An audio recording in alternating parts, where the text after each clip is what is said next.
Alkaline's approach to fan equity. It is one for the books. It is something that should be studied. A few moments later. Because if you diss him half of the stadium arena we walk out for you. This is the level of cultism. And I don't mean it in a bad way. Yes. Right? When I say cultism, it means the level of loyalty. These fans are unwavering. That is fan equity. And it's not many artists within the space have that level of fandom. They don't. Mad thing. May I represent for one Media Fox? Media Fox. How the latest news them lock? I don't know one Media Fox pan up, you know. Yeah man, big up everybody man, you know what things said. When I go on with people, I hope to stay safe out there, you see me? Yeah man, and stay healthy, you see it? Yeah man. Life, you see me? One life, one dancehall.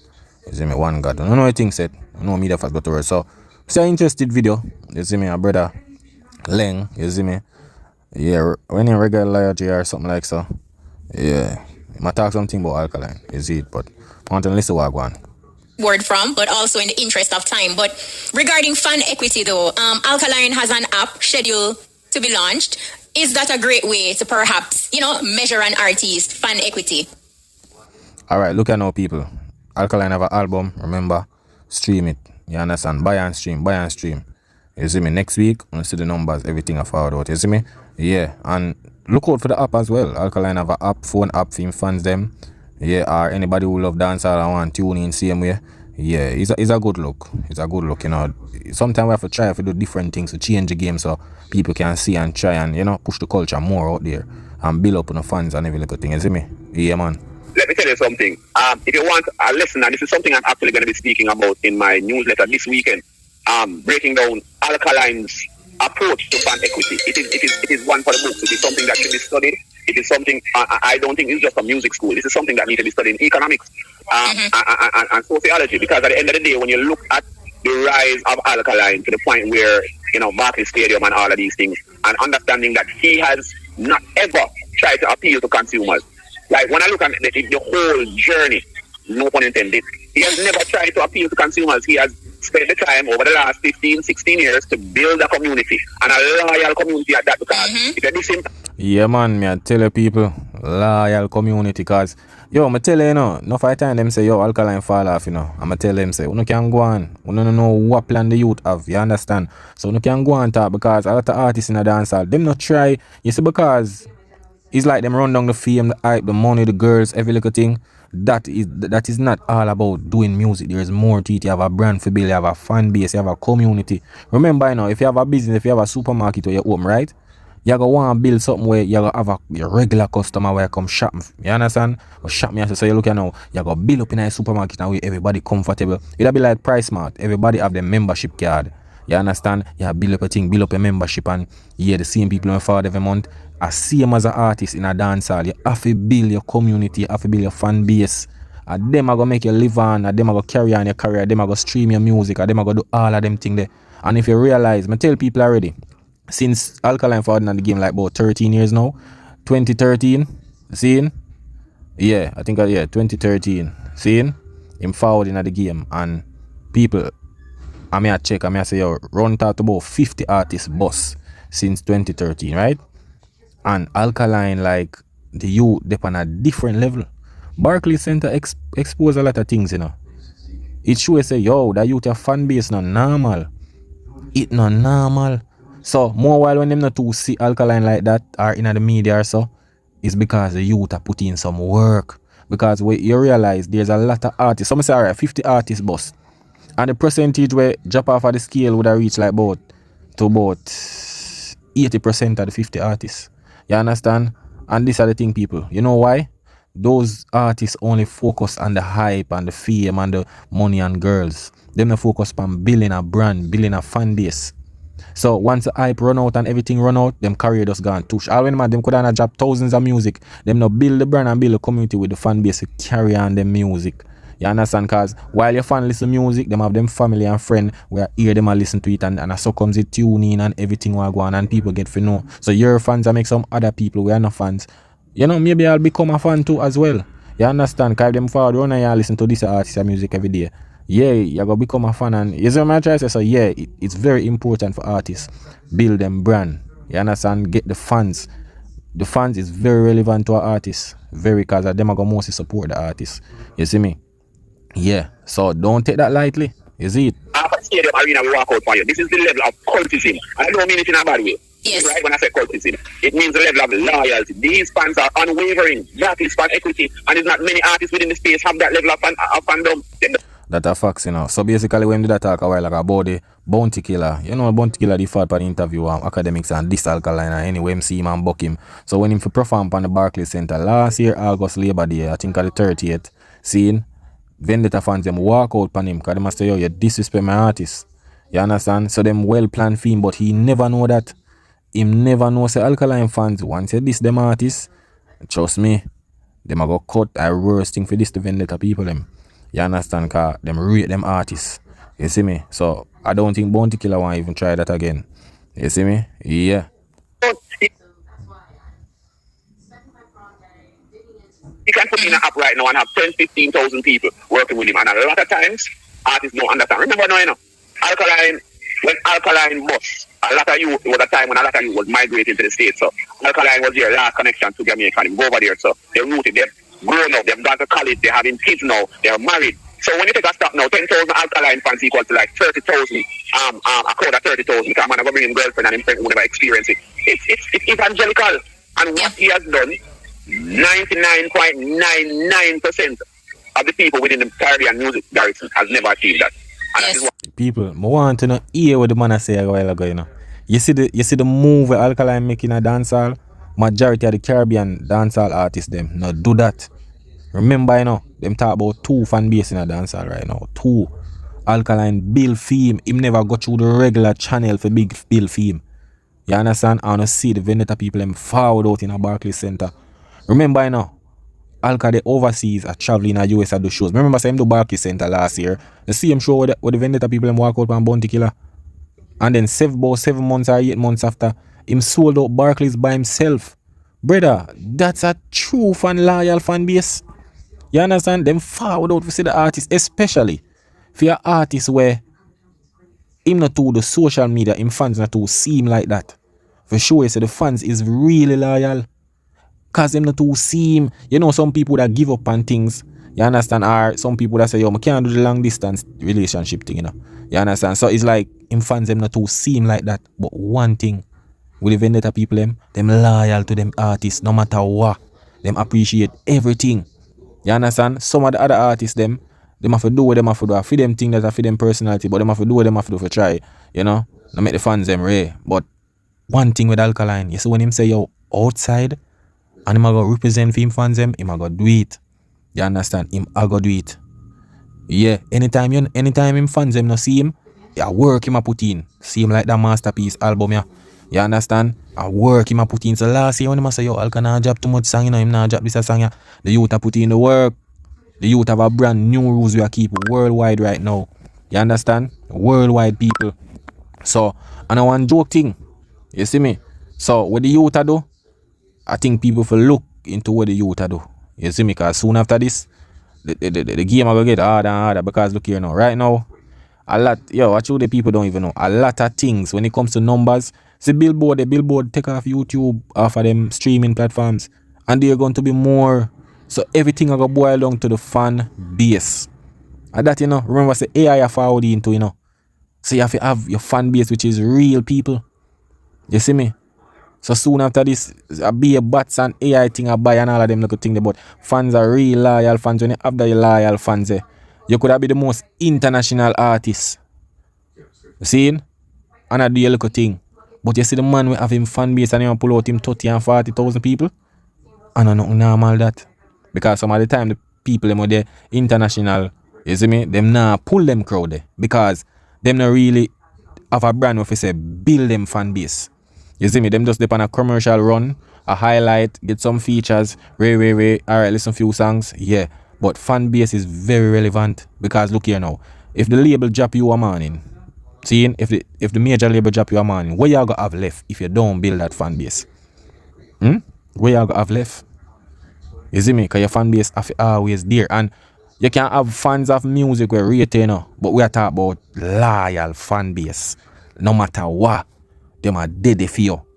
As you put out one project, and this is the thing, you know, when you put out one project and your fans go buy that, go out of them way for buy that for promote. Even when your own fans them promote it, it's a great thing that people may I tell you it's a great thing.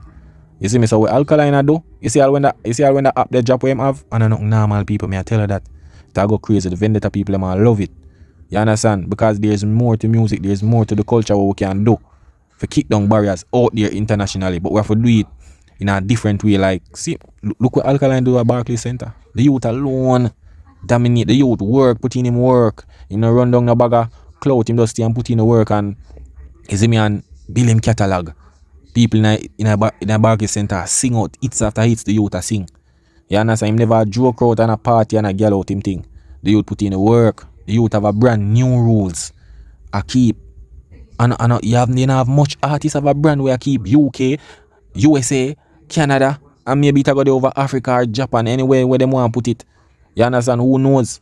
But you have a brand. When you have a brand that represent dancehall worldwide, it's great. Fan base, everything. You see me? So that's why I think that it's very relevant. For the book. They can't take it from him. No, absolutely. Absolutely. Is another augmentation of him exploiting, and when I say exploiting, we're not saying exploiting in a bad word. The music business is about exploitation. So let me just make you know that first. The music business is about the exploitation of intellectual property. So if you don't want to take it as a bad word, let me tell you when it becomes a bad word. If you are not exploiting your intellectual property, that is when it becomes a bad word. But exploitation of intellectual property is only a bad word when you're not doing it. Alkaline is structurally and working and using up that intellectual exploitation to make money, and there's nothing wrong with it. And his fans are there, and they feel satisfied with the reciprocation of what they're getting from the experience he's delivering, and it's a win. Yeah. It's a win for him. And I'm happy that you put it that way. You know, for the experience that he's delivering, they are okay with it. Which brings me to another question to look at it from a broader standpoint. We see where more large arena shows, they now are relying, you know, on tracks instead of live bands. And the thing is that, you know, people, I hear some people talk about, yo, we make music for him fans them, yo, we do this for him fans them. Then you as an artist, where you want, what you're supposed to have, don't your fans? If you have a business, you sell paint, you sell food, you sell this, don't you want a regular customer? Who are going to buy your product and for pay your bills where you have in your store where you sell? Don't they regular customers? So when me hear people say, yo, I own him fans, listen this, yo, him fans this and fans that. I'm fans for daddy support and him make music for him fans. Outside of that, when him fans are listen to music and them their own other people, I saw it gain fans when him start listening fans. They say, yo, listen to my artist. You see me? Hear that tune ya. And then them start until them they run them friend every day and Alkaline play and playing at them mates. Till them become a fan. That's how it work. You understand? You have other people who just love music. You see me? And them will listen to Alkaline music. Good music. You see me? You have people who just love every artist. Just listen every artist. I have people who just, you see me? Yeah. We just depend just them artists. They must listen to them artists and do them thing. You see me? Fans is very important to an artist. It's very same like our customers, regular customers, is very important to a business. You understand? So when me hear them talk about, you man make this same fans and make this, then who I support him, who I buy the music them, who I follow them show, who I put money in them pocket. Them supposed to be the number one priority. You understand? So no can stay there. And that you not do and fool the artist them. Say, yo, him fans this way. Make them don't have fans, no? You see what happen? Are we seeing a new era in live performance, and what does this shift mean for musicians? It's not a shift. We have to understand that dancehall is delivered in a different way. Dancehall was never primarily delivered by a live band. The dancehall experience is different from a stage show experience. I hear a lot of people complain about that with the Cartel show, but you have to understand that every artist carries a different experience. And for Cartel, it wasn't about everybody when can perform arena. No, Cartel's arena experience was a different arena experience from Buju and a different experience from Alkaline. But the fact remains that dancehall is dancehall. Yeah, yeah, because you don't know. You see most and most of the beats and them little thing there, you know, like drumming can't really put them beats down more while. You see me, I know everywhere. Because remember, Alkaline perform on bands. I'm last show in a New Rules in a what you call it? In a Jamaica Chilani, a bands. You see me? Yeah, bands that. So you have on time certain place you wanna have bands and everywhere you go in the world. Cause some artists are going all club. Where you go carry a whole bands in our club go do? And first of all, the beats them, the rhythm them, some of the rhythm them, like the drum them can't really play it like that, certain beats. You see me? So, and you know the music a change to the trap thing and all of them little thing there. So, but at the end of the day, you gotta have some time with bands. You see me? And Cartel do him thing. If I saw him comfortable do it, just do it. You see me? Yeah, I just saw me see it right now. Cause look you now. Fanning forward from prison. Him not doing no bands. You see it? But if I saw him want to do it, I feel him choice that. You see me? Yeah. Alkaline, him have him time when him doing bands. You see me? But him show them every little thing some of the time. Depends on where and you see me? Yeah. So it's a different thing, people. It's just different thing. Buju Banton, you don't know back in them days the reggae and thing bands. Yeah. Buju them thing are kind of real reggae thing with bands like that. You know, them man they go perform with bands. Them man they no really back in them days they really grew up and they talk over song like, you see me? Yeah, like where I see some rapper do it and every little thing, you see it? Yeah. Dancehall is delivered is a lot different from how live reggae is delivered, from how reggae music is delivered, roots rock is delivered. You understand what I'm saying? So, and then we have to really take into state that a lot of the rhythms them where them man that did really come out from back in the days is not playable. It does not make sense to play them over live. Yeah? Because the rhythms that we need to get back to, if you want to see live performances from dancehall, we need to see rhythms that a band can actually play. Yeah. That's true because some fast rhythm, you see me? Some fast rhythm where there is bands, may I tell you, it go mash up way with a voice and the rhythm in the studio and then the bands now it kinda, yeah, some of them rhythm are different rhythm. But then it was like more like a slow beat like tum tum tum tum tum tum. You understand? Yeah, you can beat that. But like you want them with the chopper go so you understand? Yeah. I don't know what thing said. But a real thing matter still. You see it, real thing. Solid. That's a solid point. But The YFL rhythm. The WYFL rhythm is the only rhythm out there right now that can be played by a band and translate from record to stage. That's the truth. Now, the government of Antigua and Barbuda has appointed Massacre as a cultural ambassador to help strengthen youth development and expand the country's creative industries. From a music business perspective, Leng, how significant is this move, one? And two, should more Caribbean governments be leveraging artists in this way? When it comes to Antigua, I just... Yeah, and you don't know a dancehall, one dancehall. Yeah, and we have to big up to the you know, for the government or you know government for give Massacre the, you see me, the ambassador the culture and you know whatsoever. I guess them see the potential in him and thing and them say alright, I'm gonna add him to the ambassador the culture for you know show the youths them certain things and thing. Yeah, so I gotta big up that. You see it. Yeah man, but you must say a thing. I think it's a joke actually. Gassi just love the music and him just pulling on whatever resource him have. I don't think he's and this is I've heard the conversation. I've had these conversations right around the space. Let me just be very frank. Yes, please. Gassi, him just love the music and him a try and think too. You know, him an artist too, so him a run up and do. And yeah, artistic. Why don't he himself? And I've had conversations. He don't understand the business in a real way and don't understand that if he take the right approach. And I've said this to many people in the space of Antigua that Antigua between 2023 and 2025 had the opportunity to become the production hub of the Caribbean in terms of creating new sounds. There's a new sound that was coming out of Antigua, driven by a producer called Smilos, called Afro Caribbean. And it became a big sound, but I don't know how Gassi never capitalized on that. Then I sit down here the other day and watch Shine come to Jamaica. And Delhi's entire music industry is in shambles. Like, me not really understand what these projects are supposed to do because at the end of the day, the underlying rule, how much time can Massacre spend to develop Antigua? How much, you know what I mean? You come to Jamaica and you're talking about music development, but at the end of the day, there's nothing that agency in Belize where people can go sign up for your IPI number. Like, let's be real about the thing, Brethren. Yeah? So, that's enough. Yeah, no. Yes, people, I don't know, you know. Yeah, man, on the ear walk on. You see it, yeah. From Leng, you don't know. Big up yourself, Leng. Yeah, I'm a G. You see it. Yeah, man. But people, when I don't know things set, you know. Yeah, man, my day, man, I go on easy. You see me? Yeah, I know things set. But people, remember too, we're up to the line. Alkaline are there up to the line, you know. You see it. Yeah, I just reach the last part of the video and I realize what I go on. You see me? But when I don't know things set, remember that as well. You see it. Up to the line. Yeah. That is it.